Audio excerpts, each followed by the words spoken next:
Salut bande d'enculus, ici Darkenstein. Aujourd'hui les gars, on fait passer vos tractions du niveau gros clochard au niveau intermédiaire.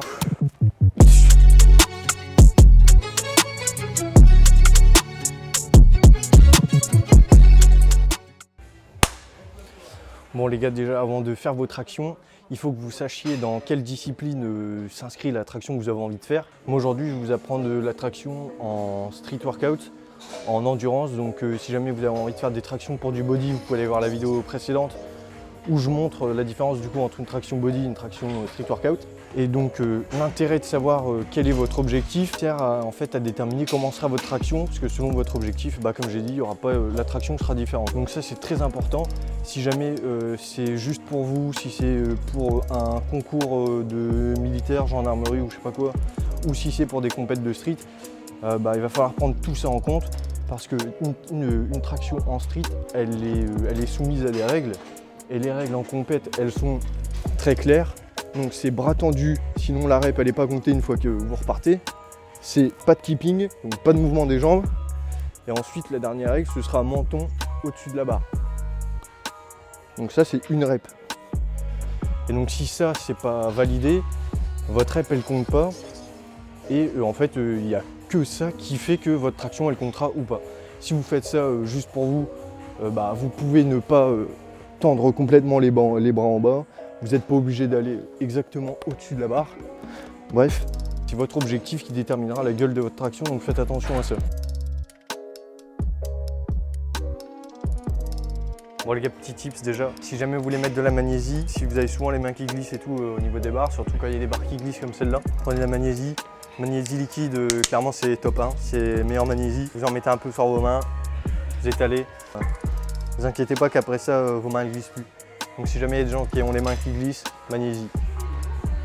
Bon du coup les gars, on va parler des points les plus importants. Donc la première chose que vous allez voir de toute façon, c'est quand vous allez saisir la barre, un certain écartement des mains. Donc en général on conseille d'avoir les mains un peu plus larges que la largeur des épaules. Faites ça surtout au début, tant que vous n'êtes pas à l'aise, tant que vous n'avez pas trouvé une prise qui vous correspond. De toute manière, il y a de tout qui se voit. Si chez les filles, je sais qu'il y a RBT Po qui préconise une prise assez serrée. D'un autre côté, il y a Elio Avilamunos qui prend une prise assez large comme ça. On voit de tout, mais avant d'avoir votre propre expérience, passez sur les bases, passez sur les premiers conseils. Donc vous prenez la largeur d'épaule et vous travaillez comme ça. Ensuite, le deuxième point, c'est que pendant votre traction, il va falloir essayer de rester gainé. Ça vous évitera de vous balancer, ça vous évitera de perdre de l'énergie. Et donc, comme ça, quand vous ferez vos tractions, vous allez monter et quand vous allez descendre, vous allez redescendre droit.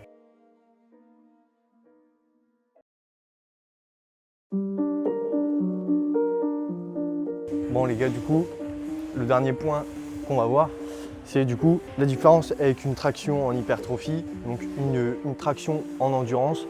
Là, ce qu'on va essayer de faire, c'est d'utiliser le plus de muscles possible. Donc, ce que vous allez souvent voir chez les athlètes en street workout, c'est des tractions où ça va un peu tomber comme ça sur le long du mouvement.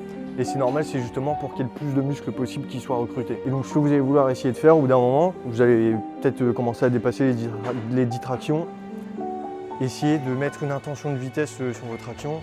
Donc c'est-à-dire, faites en sorte d'aller le plus vite possible, d'atteindre le plus vite possible le haut de la barre.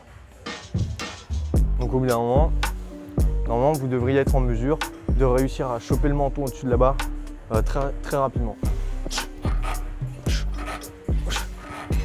Donc ça les gars, c'est avec l'intention de vitesse qu'on arrive à avoir des tractions comme ça. Au début, vos tractions, vous allez réussir à en choper 10, 12 et assez lentes. Et vous allez vous rendre compte quand vous allez vouloir attaquer le muscle-up par exemple, que vous manquez d'explosivité. Et cette explosivité, vous l'avez en travaillant l'intention de vitesse. Quand vous faites votre traction, vous pensez direct, j'essaie d'aller le plus vite possible, je mets le plus d'intensité possible. Et au bout d'un moment, vous allez voir, vous allez gagner en explosivité.